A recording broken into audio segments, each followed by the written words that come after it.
is to what you have given. Good afternoon, everyone. That is common one, but both of them are correct. From which topic we have to start? First, we will continue the same chapter. Okay, we will continue the chapter friction. Let me know what is the topic today, Metals, law, metals, which I am going. that can be drawn into wires, variable.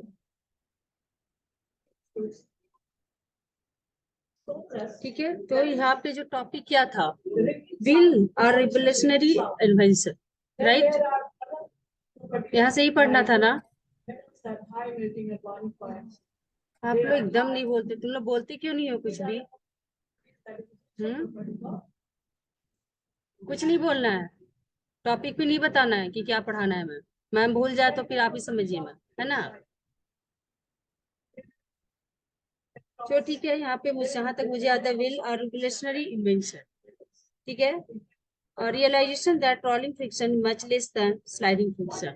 हम लोगों ने क्या पढ़ा था कि जो rolling friction होता है स्लाइडिंग फ्रिक्शन से मच लेस देन होता है, ठीक है, बहुत ज्यादा कम होता है। और ये क्या करता है कि this led man to invent the wheels, और इस तरह से मैन ने क्या किया, व्हील्स का इन्वेंशन किया, क्योंकि जब उसे लगा कि रियलाइजेशन हुआ कि रोलिंग जो फ्रिक्शन है बहुत ही much less than sliding friction है, तो इस तरह से उसने क्या किया, व्हील का इन्वेंशन किया। यहाँ पे तो ये था, the wheel has been considered one of the greatest invention in the history of mankind. Greatest invention माना जाता है, it is considered to be a greatest invention in the history of mankind. It is much easier to cart a heavy load put on a trolley with leave than to seat. बहुत ही easier होता है cart को, अगर वो cart wheel पे हो, उसे पुश करना, उसे लोड को ट्रॉली को व्हील के साथ ले जाना, कैरी करना बहुत ही आसान होता है, इवन देन द पुश। ठीक है, अगर वो व्हील पे नहीं है, अगर आप उसको पुश कर रहे हैं, अगर उसके उस कार्ट पे व्हील लगा दे, वो कैरी करना बहुत आसान हो जाता है। ठीक है ना?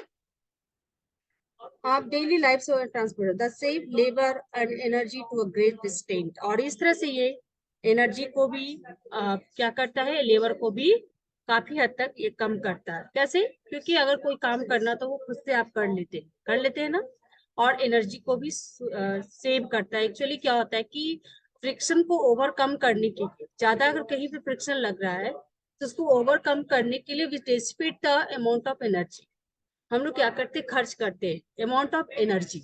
ठीक है ना? तो यहाँ पे क्या है, रोलिंग है, रोलिंग में बहुत ज्यादा फ्रिक्शन नहीं होने के कारण वी सेव द एनर्जी, क्योंकि फ्रिक्शन को ओवरकम करने के लिए एनर्जी की जरूरत होती है। ठीक है, this is because of the reduced friction associated with rolling. ऐसा क्यों होता है, ये सेव क्यों करता है एनर्जी को, क्योंकि जो फ्रिक्शन होता है वो बहुत ही कम होता है। नेक्स्ट क्या है, यहाँ पे लिखा है कि जो इन्फ्लेटेड टायर्स है, इन्फ्लेटेड टायर जो होते हैं, proper inflated tires roll without sliding since rolling friction is less than sliding friction। जैसे टायर अगर पंक्चर हो जाता है, इन्फ्लेटेड नहीं है, तो उसको मूव करवाना, रोल करवाना बहुत ही मुश्किल हो जाता है, क्योंकि वो रोल नहीं है वहां पे हो रहा है, वो स्लाइड हो रहा है। क्या हो रहा है? क्योंकि पूरी तरह से फ्लोर पे वो टच हो गया। रोलिंग का मतलब क्या हुआ, इंटरलॉकिंग बहुत कम होता है, उसके बीच में सरफेसेस के बीच में इंटरलॉकिंग बहुत कम होता है, जिसकी वजह से फ्रिक्शन को ओवरकम करना बहुत आसान हो जाता है। लेकिन वो जैसे ही टायर में पंक्चर आ जाता है तो वो क्या करता है कि मूव करना, रोल करना मुश्किल हो जाता है। It is very hard to roll in the puncture tyre. Okay, तो proper inflated tyre save fuel, और इस पंक्चर हो जाए अगर उसके बाद आप चलते हो तो फ्रिक्शन को ओवरकम करने के लिए जो डेसिपेट एनर्जी होता है, एनर्जी जो डेसिपेट होता है वो कहाँ से है, it come from the fuel, ये फ्यूल से आता है। तो अगर आप इस तरह से चलाते हैं, अगर पूरी तरह से आपका टायर इन्फ्लेटेड नहीं है, तो फिर वो फिर यहाँ पे फिर से एनर्जी आएगा, एनर्जी लेगा, और फिर आपके फ्यूल को भी वेस्ट करेगा एक तरह से।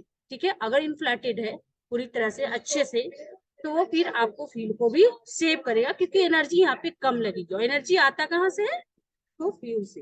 Okay, now come to next topic, friction unnecessary एबिंग। अभी तक हमने क्या पढ़ा था कि फ्रिक्शन बहुत इंपॉर्टेंट है हम लोग के लिए daily day to day life event, ठीक है ना। कि हमने बताया था कि अगर हम लिख भी रहे हैं बोर्ड पे, we write the on the board due to only friction. अगर हम किसी चीज को होल्ड, हमने अभी बुक को होल्ड किया हुआ है, ठीक है, तो वो भी सिर्फ फ्रिक्शन के कारण। पेन से अगर हम कॉपी पे कुछ लिख रहे हैं तो वो भी फ्रिक्शन के ही कारण, ठीक है, सारे फ्रिक्शन के ही कारण। डे टू डे लाइफ में इसका बहुत इंपॉर्टेंस है, लेकिन ये कभी कभी नेसेसरी एविल की तरह भी होता है, क्योंकि ये एक्चुअली करता क्या है, एनर्जी को वेस्ट करता है। अभी तो हमने पढ़ा कि एनर्जी को वेस्ट करता है, और ये क्या करता है कि वेयर एंड टेयर मशीन को क्या करता है, ये डैमेज भी करता है। फ्रिक्शन, बड़े बड़े जो मशीन होते हैं, अगर उसमें लुब्रिकेंट नहीं लगाया जाए तो उस मशीन को भी डैमेज कर देता है। तो ये it is a necessary evil. यहाँ पे लिखा है friction plays a very important role in our daily life. Many of daily activities depends on the presence of friction force, ठीक है ना। In some cases, friction is useful. Friction is, एक minute, is useful and necessary. In other cases, friction causes the wastage of energy. ये क्या कर रहा है, wastage of energy and damage moving part of the machinery. ये क्या करता है कि मूविंग मशीन के मूविंग पार्ट को ये क्या करता है, डैमेज कर देता है, क्योंकि वहां पे जो फ्रिक्शन होता है उसको ओवरकम करने एनर्जी तो चाहिए ही, और उसमें उसको डैमेज भी करता है। देयरफॉर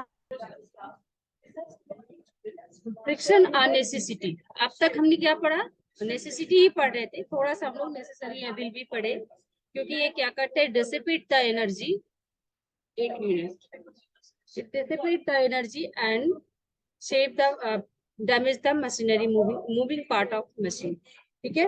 नेक्स्ट क्या है, फ्रिक्शन और नेसेसिटी।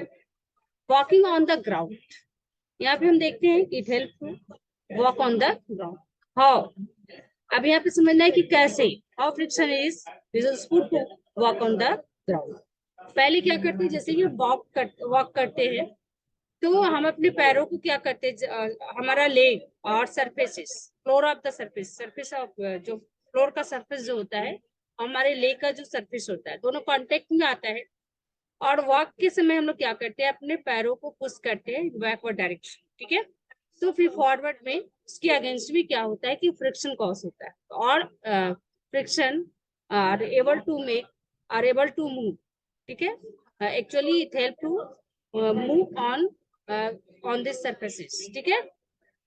और इस तरह से क्या करता है कि फ्रिक्शन फॉरवर्ड डायरेक्शन में होता है, और फिर एक ग्रिप बनाता है, क्या बनाता है, एक ग्रिप बनाता है, ठीक है ना। It make the grip on the floor, surfaces of floor, and help to and able to make us to walk on the surfaces, ठीक है।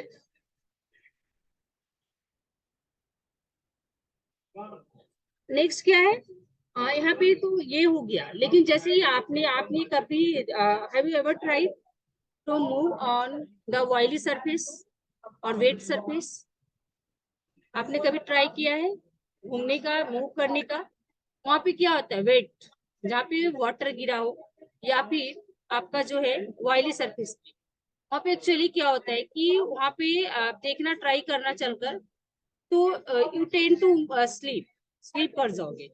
ऐसा क्यों होता है, क्योंकि जैसे ही आपकी लेग्स की सरफेसेस से और सरफेसेस ऑफ द फ्लोर क्या होता है कि वाटर आ जाने से एक थिन लेयर बन जाता है, ऑयल आने से क्या होता है, एक थिन लेयर बन जाता है, और ये थिन लेयर जो क्या करता है, आपकी दोनों सरफेसेस की इंटरलॉकिंग को कम कर देता है। जहां पे इंटरलॉकिंग कम हुआ, फ्रिक्शन ऑटोमेटिक कम हो जाएगा। अब ये जो फ्रिक्शन है वो कम हो गया है, it reduces the force of friction. अभी फ्रिक्शन कम होने की वजह से ये क्या करते हैं, you are not able, actually it are not able to make the grip on that surfaces formally, ठीक है।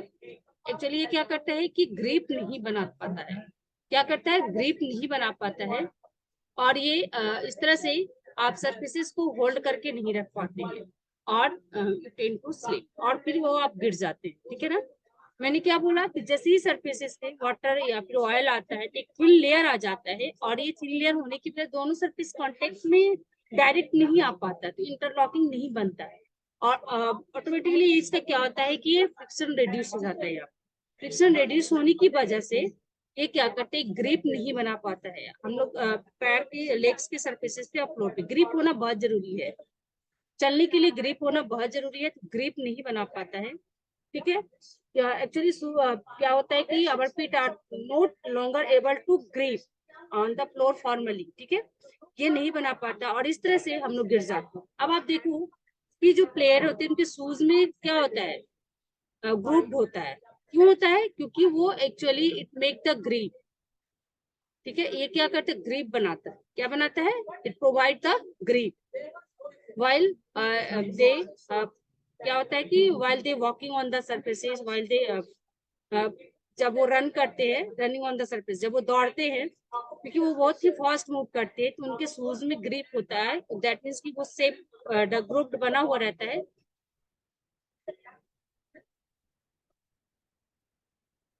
I don't understand what are you telling, क्यों नहीं समझ में आ रहा है, फ्रिक्शन में बता रही हूँ ना। और लोल बकलोल, ये तुम्हारा नाम क्या हुआ, तुम खुद ही लोल बकलोल हो, तो तुम टीचर को क्या बोलोगे, कितना भी पढ़ा दूंगी तो समझ में नहीं आएगा तुमको, नाम ही तो तुम्हारा है। खुद को बोल रहा है लोल बकलोल, तो कहाँ से समझ में आएगा।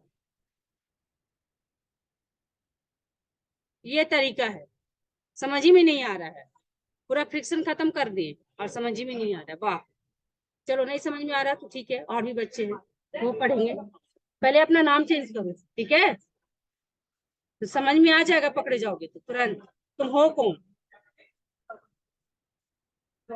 आई don't understand what are you telling. तो ध्यान से सुनेगा तब ना समझ में आएगा कि क्या बोल रहे हैं। स्पोर्ट्समैन जो होते हैं वो ग्रिप वाले जूते पहनते, शूज बनाते हैं, ग्रुप्ड होता है, और वो इस तरह से फिर वो ग्रिप बनाने में हेल्प करता है, एक्चुअली प्रोवाइड करता है grip that help them to walk on the, run on the surfaces. Okay, ये था आपका क्रिकेटर या फिर स्पोर्ट्समैन जो होते हैं वो शूज, क्योंकि ये क्या करते हैं, it increases the friction. Group जो होता है ना, ग्रिप जो बनाता है, क्यों बनाता है, क्योंकि उसके कॉइल से क्या हुआ, यहाँ फ्रिक्शन रिड्यूस हो गया, लेकिन जैसे ही ग्रुप हुआ तो उसमें क्या हुआ, फ्रिक्शन जो हुआ इंक्रीज कर गया। फ्रिक्शन इंक्रीज करने से क्या हुआ, ग्रिप बढ़ गया। जो ग्रिप था सरफेसेस के बीच में, हमारे लेग्स से शूज के बीच में, वो बढ़ गया, और बढ़ने से क्या हुआ, फ्रिक्शन बढ़ गया। फ्रिक्शन बढ़ने जैसे ही बढ़ा, आपको हेल्प किया रन करने में, और फिर इस तरह से आप क्या होते हैं, स्लीप नहीं कर पाते हैं, गेटिंग डाउन नहीं हो पाते। ओके, तो now come to the fourth, rolling. Rolling क्या है, रोलिंग तो हम लोग समझ चुके हैं यहाँ पे। तो देखिए यहाँ पे क्या लिखा, the friction between tyres wheels and the road necessary for vehicle to move safely. Friction वहां भी होना बहुत जरूरी है, ठीक है ना। रोलिंग हो रहा है तो क्या, इंटरलॉकिंग तो उसके बीच में थोड़ा कम होता है, पर फ्रिक्शन कभी जीरो नहीं होता, वहां पे भी है। अगर फ्रिक्शन नहीं है तो ये क्या होता है कि जो टायर जो होता है रोड के बीच, जो सरफेसेस के बीच में, वो फ्रिक्शन नहीं बनने से क्या होता है, गो ऑन स्पिनिंग कंटिन्यू जो होता है।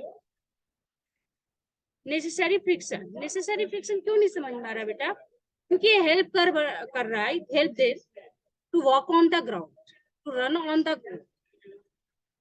ठीक है, इसलिए नेसेसरी है ये। अगर आप बोर्ड पे लिख रहे हैं, अगर हम बोर्ड पे लिख कर समझा रहे हैं आपको, तो वहां पे क्यों हम कर रहे हैं, हम क्यों कर पा रहे हैं ऐसा, ड्यू टू फ्रिक्शन। ठीक है ना, कर्स ध्यान से सुनो। अगर हम बुक को होल्ड किए हुए हैं, तो ये होल्ड क्यों हो रहा है, ड्यू टू फ्रिक्शन। अगर फ्रिक्शन नहीं रहेगा तो ये होल्ड ही नहीं होगा, गिर जाएगा। ठीक है ना, जैसे हमने समझाया कि सरफेसेस पे ऑयल जैसे ही आता है, ये फ्रिक्शन को रिड्यूस कर जाता है, तो आप क्या हो जाते हो, स्लिप कर जाते हो, गिर जाते हो। तो यहाँ पे क्या था, फ्रिक्शन का इंपॉर्टेंस दिखा रहा है कि अगर फ्रिक्शन नहीं है तो आप चल नहीं पा रहे हो। ठीक है ना, ये फ्रिक्शन का इंपॉर्टेंस। ठीक है, डेली लाइफ में, डे टू डे एक्टिविटीज में हम जोड़कर बोल रहे हैं। आप जैसे स्पोर्ट्समैन है, वो शूज से चलते हैं, तो उनमें ग्रिप रहता है, शूज में ग्रुप रहता है, वो ग्रुप क्या करता है, ग्रिप बनाता है सबसे से। चलने के लिए ग्रिप बहुत जरूरी है। ठीक है, तो वो क्या किया कि आपके फ्रिक्शन को इंक्रीज किया, जैसे ही इंक्रीज किया, you are able to walk on the surfaces, you are able to run on the surfaces, it prevent from getting down, it prevent from the sleeping. Sleeping होने से बचा लिया। ये इंपॉर्टेंस है, ये नेसेसरी है, तो समझने वाली बात है। मैं इतनी देर से बोल रही हूँ बस नेसेसरी के ही बारे में। एविल के बारे में तो मैंने 2 ही वर्ड बोला कि dissipate the energy, it wastage the fuel and damage the moving part of the machinery. मैंने इतना ही बोला,